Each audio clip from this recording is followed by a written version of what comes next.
Hello there, my name is Nellie. I'm 15.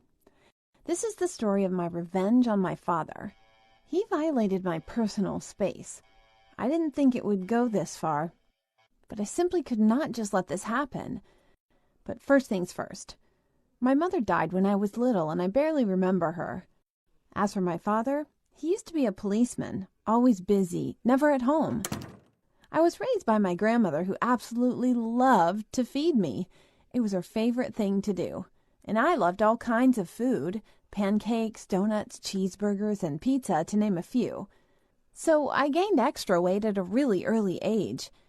In elementary school, I didn't have a lot of friends, and food became some kind of sanctuary for me. And then my grandmother died, and I think for me the food became some sort of reminder about our good times together in my childhood. When I felt loneliness or insecurity, I would just grab everything we had in the fridge and stuff myself. By 14, I weighed around 200 pounds, and my overall lifestyle wasn't very healthy or active. I tried not to look in the mirror or think too much about my appearance.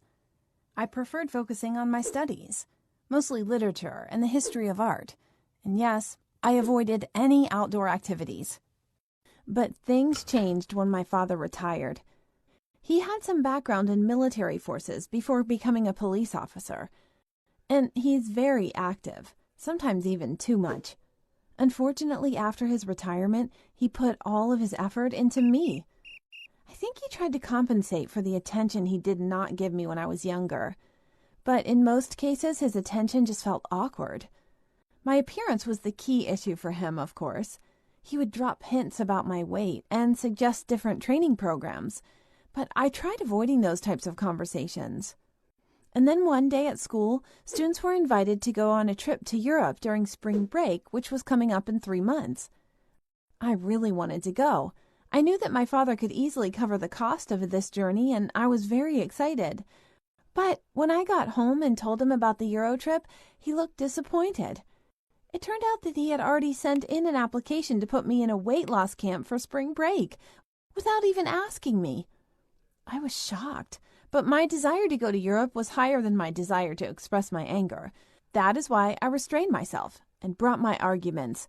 Visiting Europe was a great opportunity to dive into the history of art, which could benefit my future college application, and I had dreamed about visiting museums in Paris and Rome since I was a kid. Finally, my father changed his mind. He agreed to cancel the camp and finance my journey under one condition: that I would lose at least 30 pounds in 3 months. I had to follow all his instructions about diet and exercise. And I agreed, not only because it was my father's desire. Also, I wanted to get rid of my extra weight because there was one boy, Josh. He was definitely going to go on the trip, and I always liked him but felt insecure and overwhelmed in his company. I thought that if I lost some weight, it would be easier for me to be around him. So the next day, my father woke me up at 5:30 in the morning.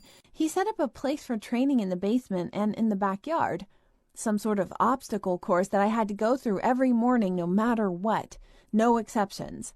I was to wake up, take a run around the neighborhood, then push-ups, rope climbing, jumping over tires, and pulling up on a bar in the garden, and then do my workout routine in the basement.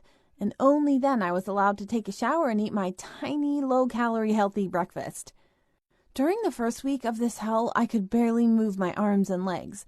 Every muscle of my body hurt, even those muscles I was not familiar with at all. During these trainings, sometimes Father got crazy and would scream at me, using really hurtful words. He treated me like a soldier and obviously enjoyed his power. I was so intimidated. I literally cried. Also, my father got a little obsessed about restricting my diet. He would pack me lunches to bring to school with broccoli and carrots, read all the nutrition labels on the food from supermarket shelves, count all my calories during the day, and watch weight loss tutorials on YouTube. The funniest thing was that at the same time my father continued eating his junk food. We had dinners together almost every night. I had my steamed carrots and fish, while he enjoyed his favorite chicken wings with fries, bread, ice cream, and other delicious stuff. He said he could afford to eat all that because he was in good shape anyway. Obviously, my father made fun of me on purpose, and he tried to make me angry. In his imaginary world, it was a good motivation for me to keep going, but his attitude only made me feel weaker. To be honest, I considered giving up. The Euro trip didn't seem so amazing and attractive anymore compared to one small piece of chocolate, but then I remembered Josh, and it helped me to hold on. My friends at school, Mike and Shannon, noticed that I'd changed and that I had started to look exhausted. They got worried about me and suspected that I had some sort of eating disorder. Even the school psychologist asked if there was anything I would like to discuss. But I was ashamed to share the details of my agreement with my father and just said that I had switched to a healthier lifestyle voluntarily. In 8 weeks, things got easier, and I started getting used to my new lifestyle. I even liked it, and the results were obvious. I lost around 20 pounds. It was even easier for me to breathe now. But one weekend, my father threw a barbecue party in the backyard of our house. It was his 55th birthday, and he invited all of his friends and colleagues from work. The guests enjoyed the barbecue, cake, and all that stuff, while I enjoyed apples and water. At some moment, my father asked me to take a picture of him and his boys and gave me his phone. While my father was busy chatting with his guests, I looked through the photos on his phone just to make sure I took nice shots. And I accidentally clicked on the wrong icon and opened this mysterious application. I saw a video from some sort of fridge. That was our fridge. I briefly looked through the video and realized that my daddy had a tool to track what's going on in our fridge all the time. And I saw myself in the video reaching for something in the fridge. I was very surprised and felt betrayed. How could he do something so disgusting? I didn't tell him anything about my discovery, but I checked the fridge carefully and noticed where the camera was hidden. And then I just closed the fridge and pretended to enjoy the party. I was just furious. All this time, I followed his diet and his stupid rules like an idiot, and this was not enough for him. I mean, webcam in the fridge? Really? Who does that? Later that night, I was sitting in my room with Mike and Shannon and finally revealed my story about the bet with my father and about the fridge. I never really let my emotions out after my grandmother passed 5 years ago, and now I was sitting in front of my friends and crying.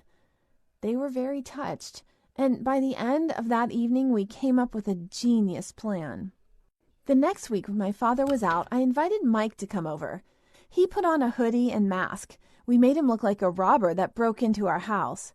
I opened the fridge, pretending to be taking some food from it, and then Mike attacked me from the back with a toy knife. We staged my murder. I was screaming for help in front of the open fridge. I cried and called my dad right in front of the camera. Then I fell on the floor and Mike closed the fridge. Then we laughed hysterically, had a yummy dinner together, and then my killer left the house. After approximately 2 hours, I heard the police sirens and my father broke into the house. He looked very scared. I've never seen him so scared in my entire life. Meanwhile, I was sitting on the couch, safe and satisfied. When he saw me alive, he ran to me, hugged me, and started to cry. That was the first time I saw my father cry. But then he pulled himself together and asked me to explain myself. I took him to the kitchen and demonstrated the leftovers of our prank. I took the hidden camera in my hands and told him that his decision to install it in the fridge behind my back was an unacceptable violation of privacy and that he should feel very ashamed. At the same time, I felt a little guilty because my father looked really destroyed when he entered the house. I think this was the very first moment in my life when I saw that he really loved and appreciated me just the way I am. He looked at me like I was some sort of a treasure. Full of confusion, he confessed and apologized.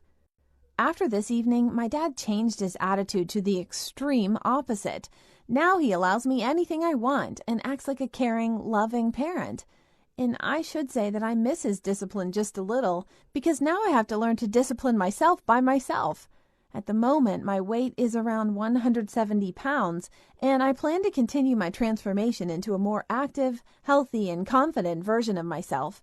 I adjusted my diet and exercise routine to make them more pleasurable and conscious. This story has taught me a lot. When you try to lose weight, it's not about what others think or say. It's about your relationship with yourself. I got to know Josh a little better during this period, and he turned out to be an ordinary guy. I mean, there was no reason to be so obsessed with him. As for the Euro trip, After my prank, Dad agreed to finance my vacation regardless of whether I finished the program he had set up or not. So in 2 weeks, I'm going to Europe.